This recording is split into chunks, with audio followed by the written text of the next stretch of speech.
Olá, eu sou Eduardo, sou professor de filosofia e hoje eu quero conversar sobre uma visão, uma interpretação, uma definição sobre o que é a filosofia e como ela se originou aí na história humana.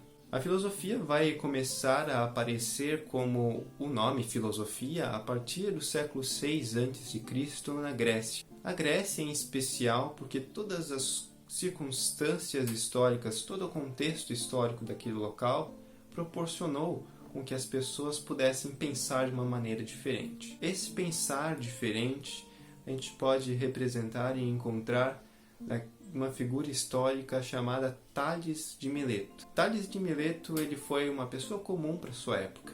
No entanto, ele passa a ser extraordinário quando ele começa a perceber que as coisas estão incompletas. Quando aquilo que é mais trivial e comum, aquilo que ele tem contato todos os dias, começa a incomodar ele. Por quê? Porque em determinado momento, Tales ele começa a olhar os objetos com um sentido um pouco diferente. É como se nós segurássemos um copo com água na mão e sentíssemos com o nosso tato que aquela água ali, que aquele copo, aquele objeto tem uma certa temperatura, uma certa textura, um certo peso, e com o cheiro e com a visão a gente olhasse aquele objeto, a luz refletindo nele para os nossos olhos, cheirasse e não percebesse muita diferença.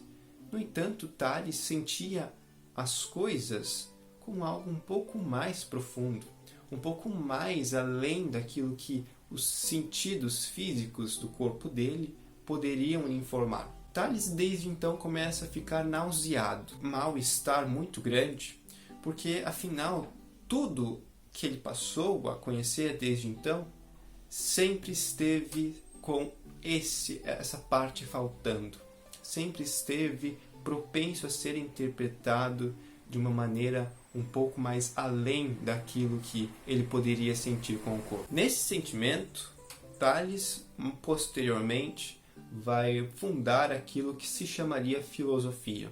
Então, Tales consegue trazer consciência para esse sentimento e passa a denominá-lo como espanto.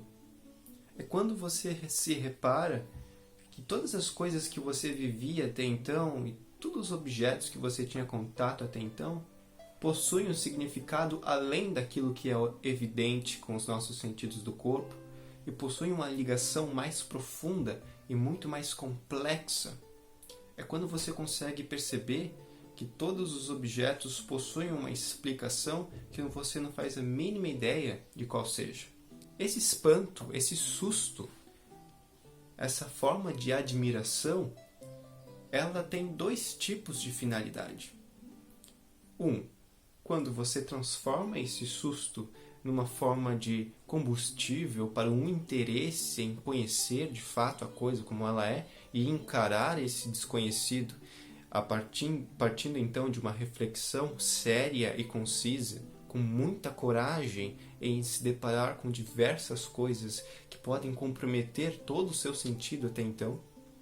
E outra, quando você teme, tem susto e tem medo do desconhecido e foge, simplesmente foge para aquilo que anteriormente já estava assegurado com o seu conhecimento. Esses dois tipos de susto, o primeiro, aquele que faz com que você invista em conhecer, se chama filosofia. O segundo se chama ignorância. Posteriormente, um outro pensador que também estava aí nessa complicação de começar a ver as coisas num sentido mais complexo, se chamava Pitágoras. Pitágoras ele vai de vez assumir esse sentimento como parte daquilo que ele é. Ele vai se chamar de filósofo. Os termos gregos em filosofia, philo significa amizade, uma relação de respeito, uma relação de submissão àquilo que é superior. Uma forma de dizer que eu não sou capaz de entender completamente, no entanto, eu sigo apenas admirando ao lado, acompanhando. E filosofia, sofia, é um outro termo em grego para dizer sapiência. A sapiência ou a sabedoria é justamente esse conhecimento profundo das coisas para além daquilo na qual elas aparecem aos nossos sentidos do corpo. A filosofia, então, é você ser acompanhante deste sentimento, é você sentir atração por saber as coisas além daquilo que elas aparecem. É quando você tem coragem de compreender o desconhecido que surge na medida em que você não aceita aquilo que é óbvio.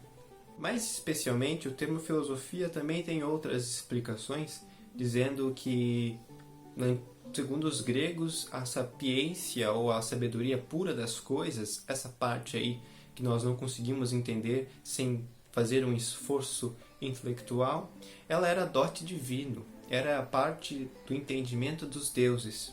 Portanto, nós, como seres humanos e homens que somos condenados a nascer ignorantes, afinal nós temos que aprender constantemente as coisas e como lidar com as coisas, restava a nós, a seres humanos ignorantes, apenas acompanhar e sermos amigos daquilo que era propriedade divina. No entanto, essa explicação de divino, ela difere muito daquilo que hoje nós podemos conhecer como Deus. Deus, para os gregos antigos, não era necessariamente aquilo que nós compreendemos hoje como o ser que está acima de tudo e controlando tudo. Na verdade, os deuses, para os gregos antigos, eles eram forças que não eram materiais, não eram evidentes, não eram ali óbvias, mecanicamente calculáveis. Eram forças que eram sentidas pelos gregos através do seu pensamento e da sua reflexão sobre o mundo. A sabedoria, essa reflexão, esse exercício de conhecimento só é possível, na verdade, quando você possui a coragem de enfrentar o desconhecido e quando você possui a coragem de abandonar aquilo que é seguro e se enfrentar o desconhecido para descobrir de fato o que as coisas são feitas. Sapiência em grego também é outro termo bastante preciso. Quando nós estamos ali vendo um objeto na nossa frente, nós podemos fazer 3 tipos de conhecimento. Nós podemos conhecer o que ele é pelas aparências que nós temos, utilizando os nossos sensores corporais, materiais, podemos tocar, podemos ver, podemos cheirar, podemos até ingerir o nosso corpo e passar a conhecer o objeto tal como ele nos apareceu. Também podemos fazer de uma segunda maneira, que é uma maneira realmente muito mais séria, muito mais detalhista, muito mais precisa e preocupada, que seria eu fazer uma análise de como esse fenômeno apareceu agora, como esse fenômeno apareceu antes, como apareceu depois, ir acompanhando ele, formando ideias, formando deduções, hipóteses, e aí, portanto, chegar numa descrição do que é isso. Isso, nos tempos de hoje, significa ciência. A ciência, ela utiliza tais métodos para poder obter uma descrição uma descrição muito exata daquilo que aparece para nós, dos fenômenos, dos fatos.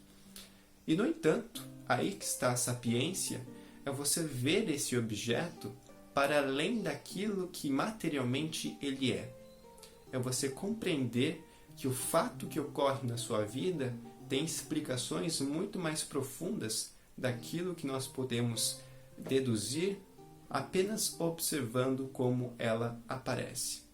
É quando você consegue formular conceitos e desses conceitos explicar que a razão disso ter acontecido está ligada a muito mais coisa antes. Está ligado a situações muito mais profundas e, portanto, muito mais complexas e difíceis de serem entendidas do que aquilo que simplesmente podemos deduzir e descrever. Isso se chama sapiência e é esse tipo de conhecimento que o filósofo se admira. Sabendo ou não que as coisas acontecem com uma explicação mais profunda, elas acontecem. É isso que se chama sabedoria. É quando você começa a observar o mundo para além daquilo que você sente. Quando você sente as coisas em uma dimensão de fato espiritual, de fato acessível somente com a capacidade da razão. E é isso. Espero que essa definição de filosofia tenha sido superior àquilo que a gente vê durante a semana na escola, como uma disciplina que precisa estar ali na verdade, é um espaço muito bom para que a gente possa deixar de estar preso nas aparências que nós temos com o mundo e sempre estar investigando e tendo esse sentimento de espanto, tal como Tales, tal como Pitágoras, tal como todos os filósofos que até então existiram, sentiram, né? A filosofia, ela surge desse sentimento, desse espanto ao deparar que as coisas elas não são como nós pensamos.